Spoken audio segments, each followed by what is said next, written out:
네, 안녕하세요. 최근에 암호화폐 시장이 급락급등을 반복을 하면서 이제 변동성이 좀 심하다 보니까 어떤 종목 가져가야 할지 고민이 많으실 텐데요. 오늘은 시장 상황에 상관없이 이제 장기적으로 봤을 때 모아갈 만한 섹터 하나하고 종목들 한번 집어드리도록 하겠습니다.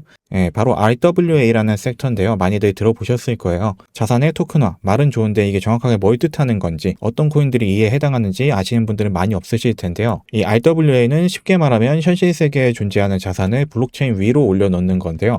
예를 들어보자면 요즘 미국 국채가 난리죠. 이 미국 국채를 사려면 어떻게 해야 될까요? 우선 첫 번째로 증권 계좌를 만들고 그 다음에 해외 계좌를 열어야겠죠. 그 다음에 환전을 하고 여러 가지 복잡한 절차를 거쳐서 이제 매수를 할 수 있게 되는데 심지어 세금 신고도 좀 복잡한 편입니다. 근데 만약에 미국 국채가 토큰 형태로 블록체인 위에 있다고 하면은 코인 지갑 하나만 있으면 전 세계 어디서든 24시간 언제든 소액으로도 살 수가 있게 되는 거죠. 이 토큰화를 할 수 있는 자산 종류도 굉장히 다양한데요. 미국 국채나 회사채, 부동산이나 금, 사모신용, 아니면 주식이나 원자재 같은 기존 금융시장에 존재하는 모든 자산이 해당이 되고요. 기초적인 자산 자체는 여전히 현실 세계에 존재를 하고 법적 권리도 기존 체계를 따르지만 달라지는 건 그 자산을 사고 팔고 담보로 쓰는 방식 자체가 블록체인 위에서 훨씬 더 투명하고 효율적으로 할 수 있게 된다고 보시면 됩니다. 현재 시장의 정세 자체가 빨라지고 속도를 추구하고 있는 상태에서 RWA를 채택하지 않을 이유는 없겠죠. 그럼 이 RWA에 해당하는 종목은 뭐가 있을까요? 대표적인 종목들 몇 가지 알려드리도록 하겠습니다.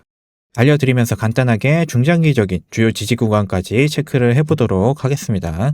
네, 우선 첫 번째로는 많이들 아시는 체인링크인데요. 장기적으로 굉장히 좋다고 생각하는 종목 중 하나고요. RWA 섹터에서 인프라 측면으로 첫 번째로 꼽히는 게 항상 체인링크인데 이유를 알아보자면 블록체인 자체에서는 외부 데이터를 직접 가져올 수가 없습니다. 미국 국채 가격이 현재 얼마인지, 금 시세가 어떻게 되는지 블록체인 자체에서는 알 방법이 없는데 체인링크가 바로 이 역할을 해주고 있는 거죠. 현실 세계의 가격 데이터를 블록체인 내에 안전하게 전달을 하는 오라클 역할을 하고 있다고 보시면 되고요. 현재 RWA를 주도하고 있는 블랙록이나 피델리티에서도 체인링크를 사용을 하고 있습니다. 이후에 RWA 시장이 커지면 커질수록 체인링크 사용량도 비례해서 늘어나게 될 거고요. 섹터 자체의 인프라라는 점에서 리스크 대비 굉장히 안정적인 포지션을 가지고 있다라고 볼 수가 있겠죠. 우선 저는 아직 시장 하락이 마무리되지 않았다고 보는 상태이기 때문에 추가 하락이 나온다는 전제하에 받아볼 만한 자리만 간단하게 말씀드리도록 하겠습니다.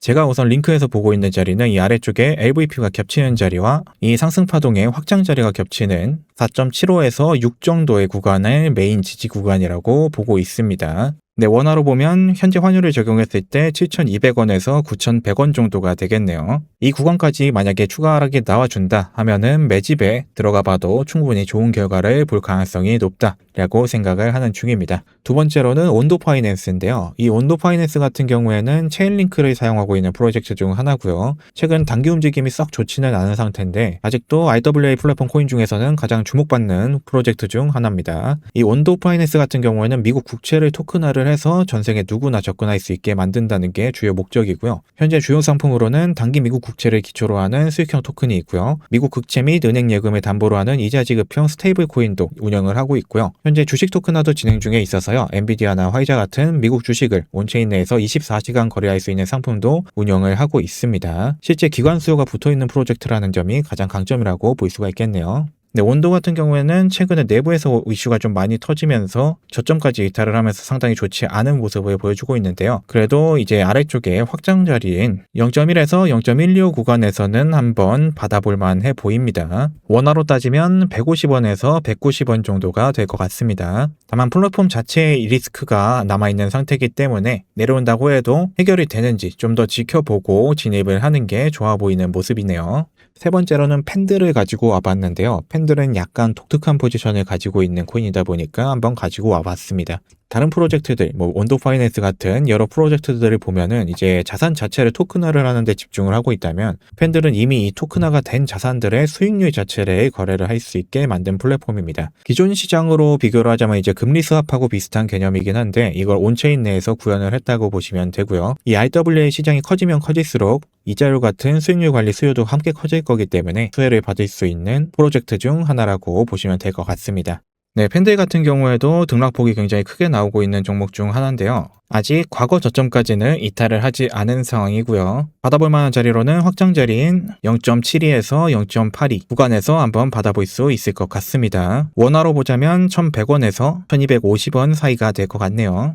네, 이외에도 많은 RWA 관련 코인들이 있는데요. 이 RWA 섹터가 장기적으로 좋은 이유는 아무래도 첫 번째로는 기관들의 태도 변화가 있습니다. 불과 2, 3년 전만 해도 블랙록이나 JP모건 같은 기관들이 시장에 참여하지는 않았었죠. 하지만 현재 블랙록은 이미 이더리움 위에서 토큰화 펀드를 운영을 하고 있고요. JP모건이나 프랭클린 템프턴, UBS까지 실제 토큰화 상품을 시장에 내놓고 있습니다. 이미 실험 단계가 아닌 실무 단계로 넘어가고 있다는 증거라고 볼 수 있겠고요. 그러다 보니까 시장의 규모 자체도 급성장을 하게 됐습니다. 2025년 초만 해도 50억 달러 정도 수준이었는데 현재 2026년 3월 기준으로 264억 달러를 돌파를 한 상황입니다. 1년 만에 5배 이상 성장을 한 건데, 그리고 이 264억 달러라는 규모도 사실 전 세계 자산으로 따지면 0.1%에도 미치지 못하는 규모이기 때문에 시장에서는 2030년까지 이 시장이 최소 2조 달러에서 5조 달러 이상까지도 성장이 가능하다라고 전망을 하는 중입니다. 쉽게 말하면 지금은 아직 초기다라고 볼 수가 있겠고요. 마지막으로는 이제 규제의 명확성인데, 기관 자금이 RWA, ETF 쪽으로 유입되기 힘들었던 가장 큰 이유가 이제 규제의 불확실성 때문이라고 생각을 하거든요. 근데 이번에 SEC 쪽에서 비트코인을 포함한 16가지 코인들에 대해 증권이 아닌 디지털 상품이라고 명확하게 명시를 해줬죠. 이 규제의 명확화 연장선이 클래리티 법안인데, 현재 이 법안 자체는 말이 좀 많은 상황이라서 좀 더 지켜봐야 되는 상황이긴 합니다. 다만 이미 명확하게 명시를 해준 코인들이 있다는 점을 볼 때 실질적으로 규제 불확실성이 해소가 되고 있는 중이기 때문에 장기적으로 봤을 때는 더 나아질 가능성이 높다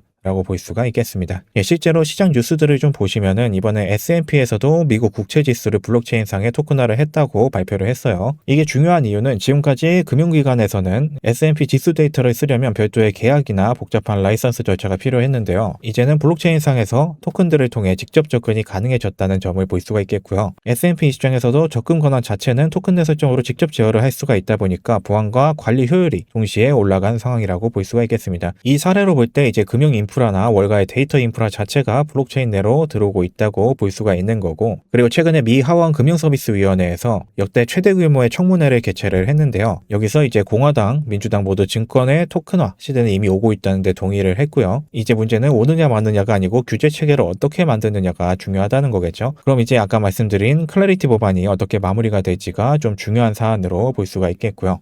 그리고 추가적인 유동성까지 시장에 들어오고 있는 상황인데요. FDIC하고 통화감독청 그리고 연준이 공동으로 발표한 사안인데, 토큰화된 증권에 기존 증권과 동일한 법적 권리를 부여한다면 은행의 대차대조표에도 동일하게 처리를 받을 수 있다는 내용입니다. 이게 무슨 말이냐? 쉽게 말하면 기존 증권하고 토큰화 증권을 동일시해주겠다라는 뜻인데, 이로 인해서 은행권에서도 RWA 시장에 들어올 수 있는 길이 열렸다라고 볼 수가 있는 상태입니다. 은행권은 자금 규모 자체가 굉장히 크기 때문에 실질적으로 유동성이 들어와 줄 경우에는 굉장히 빠른 속도로 시장이 성장을 할 수 있는 계기가 될 수가 있겠죠. 이외에도 RWA가 시장을 주도할 가능성이 높은 이유들이 많이 나오고 있는데요. 물론 어떤 시장이든 리스크는 항상 존재를 합니다. 규제 변수나 법적 집행력 문제 등 여전히 해결해야 될 과제들은 많은 상황이지만 시장 방향성 자체는 확실하게 RWA를 받아들이는 쪽으로 진행이 되고 있기 때문에 현재가 시장의 시작점일 가능성이 굉장히 높은 상황이다 라는 걸 알아두시면 이후 매매를 하시는 데 도움이 많이 되실 수 있을 것 같습니다. 오늘은 장기적으로 가져갈 수 있을 만한 섹터에 대해서 한번 알려드리는 시간을 가져봤고요. 영상이 도움이 되셨다면 구독과 좋아요 한 번씩 부탁드리고 저는 다음에 더 좋은 영상으로 인사를 드리도록 하겠습니다.